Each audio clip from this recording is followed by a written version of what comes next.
വിഹംഗമാർഗത്തിൻ്റെ സേവനത്തിലൂടെ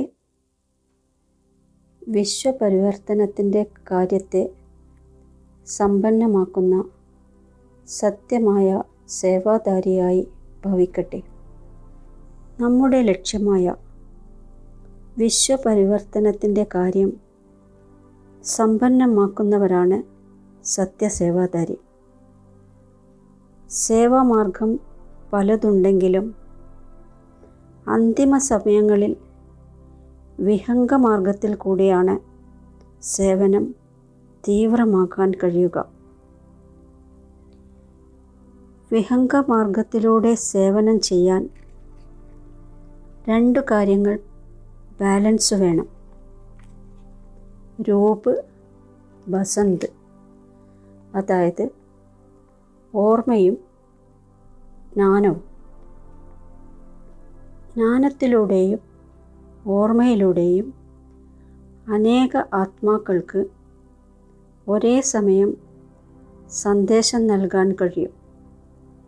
അതേപോലെ ഓർമ്മയുടെ ബലത്തിൽ കൂടിയും ശ്രേഷ്ഠ സങ്കല്പങ്ങളുടെ ബലത്തിൽ കൂടിയും വളരെ ഫാസ്റ്റായി സേവനം ചെയ്യാൻ കഴിയും.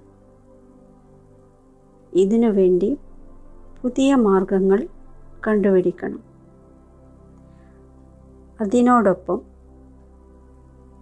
സംഘടനയുടെ രൂപത്തിൽ ദൃഢസങ്കല്പത്തിലൂടെ സ്വഭാവ സംസ്കാരങ്ങൾ, പഴയ പെരുമാറ്റ ശൈലികൾ ഇതെല്ലാം ഒരു യജ്ഞകുണ്ഡത്തിൽ എള്ളും നെയ്യും ധാന്യങ്ങളും സ്വാഹ ചെയ്യുന്നത് പോലെ ഈ പഴയ നടപ്പുകളും ശീലങ്ങളും സ്വഭാവ സംസ്കാരങ്ങളും സ്വാഹ ചെയ്യുക.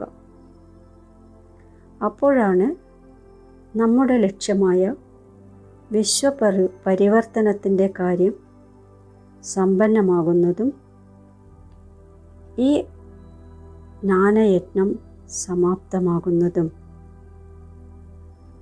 ഓം ശാന്തി.